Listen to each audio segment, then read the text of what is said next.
All right, everybody, we got the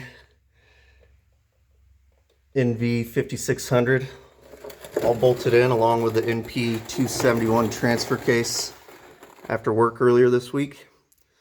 It was a pain.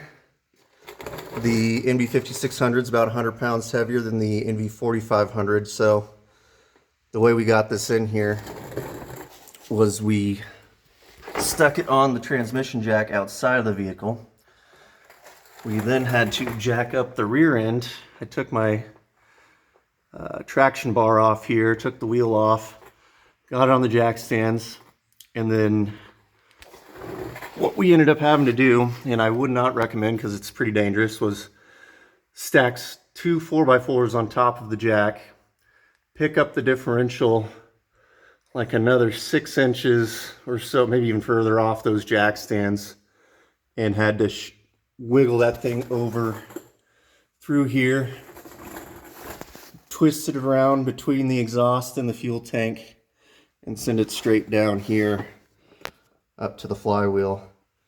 Once we got the transmission under here, we lowered it back down onto the jack stands before we bolted anything up, but yeah, it is pretty sketchy. Then we got the transfer case on another night. It is a really tight fit. Just got enough room between the frame rail, got the fuel lines sitting right on top of it.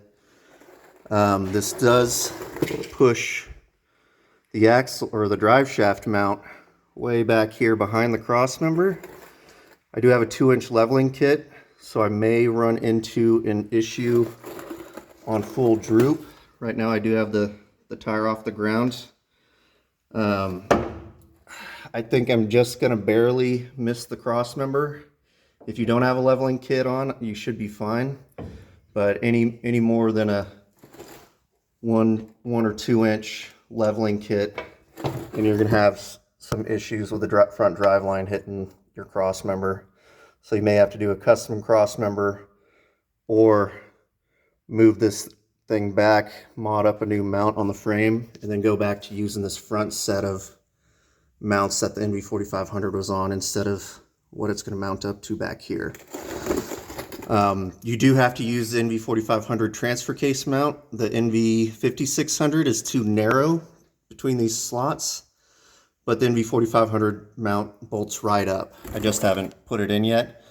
It does seem a little bit tall. I had this thing jacked up against the floorboards and still couldn't fit that mount in there, so I may end up needing to shave a little bit off the studs, or maybe even a little bit off of the top of the metal mount here. It's just barely not fitting in there, but should be able to get it squeezed in with a little modification.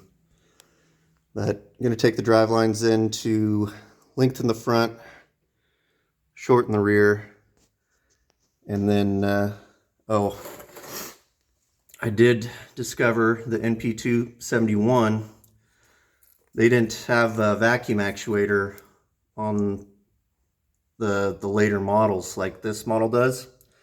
So since I don't have that vacuum actuator, I had to purchase a cable actuator, which is going to go bolt on right here on the axle for the center axle disconnect. If you don't have a center axle disconnect, it's fine.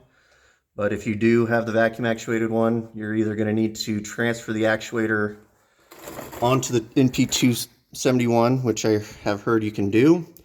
I didn't realize it until it was in, and I can't get the vacuum actuator on it when it's in, so I'm just going to the cable. Other than that, those are the biggest issues I've run into. But I think those should be solved pretty easily. But I'll let you know what we run into here.